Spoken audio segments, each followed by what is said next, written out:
ప్రియులరా, ఈరోజు ఉపవాసం ఉండి యేసయ్యతో కలిసి సహవాసం చేద్దామా?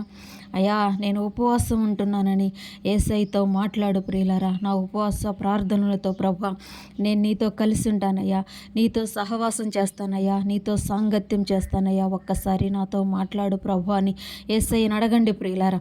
మోషే ఉపవాసం ఉన్నప్పుడు ప్రభు ధర్మశాస్త్రాన్ని అందించడం అని యేసయ్య, ఈరోజు కూడా నువ్వు ఉపవాసం ఉంటే బైబిల్ చదివే జ్ఞానాన్ని ఇస్తాడు అని యేసయ్య. ప్రియులారా, యేసయ్యని అడగండి.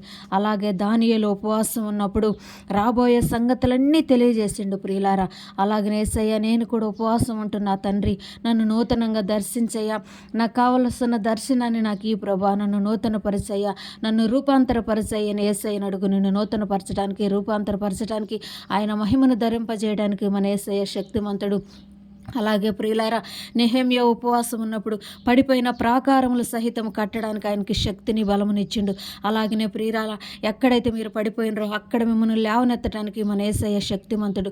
పాడైన నీ బ్రతుకుని బాగు చేయడానికి మన యేసయ్య శక్తిమంతుడయ్యా. నా బ్రతుకును బాగు చేయయ్యా, నేను పాడైపోయినానని చెప్పి యేసయ్యని అడుగు. నీ బ్రతుకును బాగు చేయడానికి మన యేసయ్య సమర్థుడు. అలాగనే ప్రియులారా, ఏవేలు ఉపవాసం అని ప్రకటించినప్పుడు ఆ దేశ స్థితిగతులను మార్చిండు. కడవరి ఉద్యోగం వాళ్ళ మీద కుమ్మరించిండు ప్రియులారా. అలాగనే నీ స్థితిగతులను మార్చడానికి, నీ పరిస్థితులను మార్చడానికి మన యేసయ్య శక్తిమంతుడు. ఈ కడవేర ఉద్యోగంతో నిన్ను ఉజ్జీవింపజేస్తాడు. ఆత్మతో అభిషేకించి, అగ్నితో అభిషేకించి నిన్ను ఆయన బిడ్డగా, ఆయన సొత్తుగా చేర్చుకోవడానికి ఆయన సమర్థుడు.